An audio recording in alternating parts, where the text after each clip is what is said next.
My name is Patrick Brosnan. I'm a retired detective out of the South Bronx. I was there for 14 years.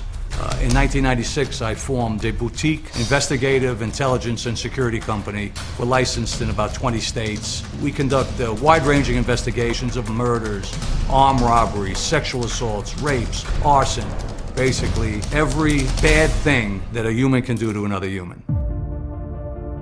My name's Tom Silver. I'm a certified hypnotherapist. I've been in the field of scientific hypnosis for 30 years. I use hypnosis to help people change their lives, to remove fears and phobias, addictions. I also use it for forensic hypnosis investigation. And when you hypnotize a person, you can activate memories from every time period in their life. We call it regression therapy, and it works very, very well for helping to clarify information in solving crimes.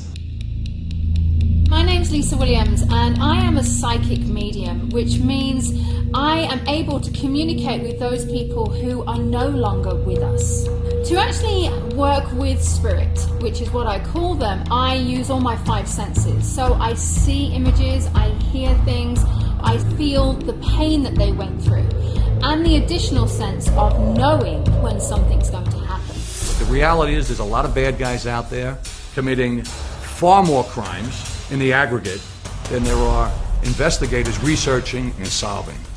And that accounts for a tremendous amount of unsolved crimes. On August the 4th of 2013, an individual named James DiMaggio killed his best friend Brett Anderson's wife, Christina, and their 8-year-old son, Ethan, lit the house on fire, and kidnapped the 16-year-old daughter, Hannah. Manhunt that stretched from Canada to Mexico, now zeroing in on a rugged mountain. He fled into central Idaho, where he was able to elude the FBI and local authorities for a couple of days. They located him. There was gunfire, and next thing you know, he's DOA. Hannah's returned to her father. Sheriff Gore said that he was 100% confident that Hannah was a victim through and through. There was no complicity, there was no collusion, and it was stamped closed. Now she shares why victim is not the word she uses to describe herself. In the beginning, I was a victim. I got asked to work on the Hannah Anderson case by the sister of the deceased mother, Tina. I gave her first and foremost a reading, and I was able to connect to Tina and Jim. And within that reading, I pulled up specific information that no one knew, and it was not documented in any form of media whatsoever. Jim had 2 used condoms by the side of Tina, which were his condoms that he used with Hannah that day. I also was able to get into the head of Jim.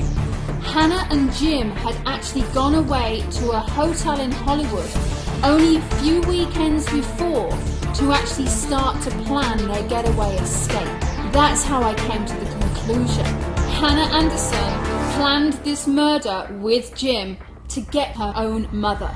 Did she plan this with DiMaggio? Or was she an innocent victim brainwashed through DiMaggio's hypnotic powers? Or did Hannah brainwash DiMaggio? What if Hannah was the one that suggested DiMaggio to kill her parents so that he could run away with her and take her away from everything? So there's so much missing pieces to this crime that could be clarified if we could take all these various people, put them into hypnosis, and get the truth out of them. There are a lot of alleged facts that just don't ring true on this case. A lot of the details, they just don't quite fit. But Tom, as basically a human lie detector, will have the ability to separate out the facts from the lies.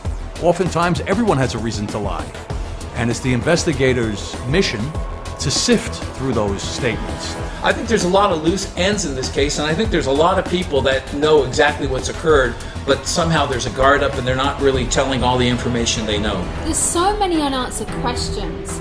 Questions that the public are asking about why the things weren't followed up by the police investigating.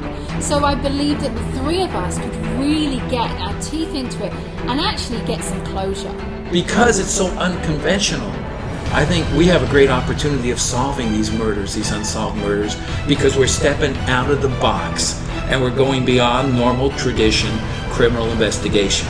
I don't care if it's non-conventional. I don't care if it's frowned upon. This is an extraordinary three-pronged approach to solving cases that have gone cold. Cases that are, by all accounts, unsolvable. Pat is going to have the opportunity to interrogate a dead victim through me and get all the answers. Imagine the possibilities. This is a killer team.